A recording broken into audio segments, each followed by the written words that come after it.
यानंतर बघूया ट्रक चालकांच्या संपासंदर्भातले बातमी। ट्रक चालकांच्या संपाने वाहतूक व्यवस्थेचा बोजवारा, 450 कोटींहून अधिकचं नुकसान, इंधन वाहतूक करणाऱ्या चालकांच्या संपामुळे नाशिक, रत्नागिरी, सोलापूरसह अनेक शहरांमध्ये पेट्रोलसाठी रांगा। वाहतूकदारांच्या संपाबाबत मुख्यमंत्री शिंदेंच्या सर्व जिल्हाधिकाऱ्यांना सूचना। तणाव निर्माण होऊ नये याची काळजी घ्या, सामान्यांना अडचण होऊ नये यासाठी व्यवस्था करण्याच्याही सूचना। ट्रक चालक संघटना आणि केंद्राच्या प्रतिनिधींमधल्या बैठकीकडे लक्ष, उद्यापर्यंत ट्रक चालकांच्या संपाचा इशारा, नवीन वाहतूक कायद्याला ट्रक चालकांचा तीव्र विरोध। टँकर चालक मालकांच्या बैठकीमध्ये तोडगा, मनमाडमधील टँकर चालकांचा संप मागे, टँकरमध्ये इंधन भरण्यास मालकांची परवानगी।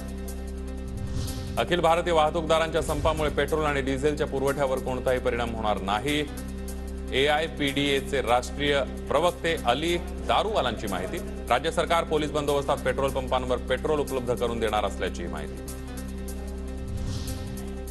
मुंबई अहमदाबाद महामार्ग, सांगली, नागपूर, जळगावसह काही ठिकाणी पेट्रोल डिझेल संपलं। इंधन नेणाऱ्या टँकर चालकांच्या संपामुळे पेट्रोल पंपांबाहेर इंधन संपल्याचे फलक। देशासह राज्यभरामध्ये ट्रक आणि टँकर चालकांचा हिट अँड रन कायद्याविरोधात संप सुरू। अमरावतीमधले 5,000 ट्रक चालक संपावर, तर नाशिक, रत्नागिरीसह सोलापुरातल्या पेट्रोल पंपांवर मोठ्या रांगा।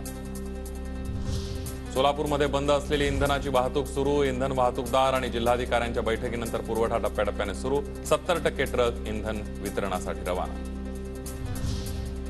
संपामुळे नवी मुंबई, दादर मार्केटसह नागपूर, अमरावती आणि नाशिकमधील भाजीपाल्याची आवक घटली। एका रात्रीमध्ये भाज्यांचे दर 25 ते 30 रुपयांनी महागले।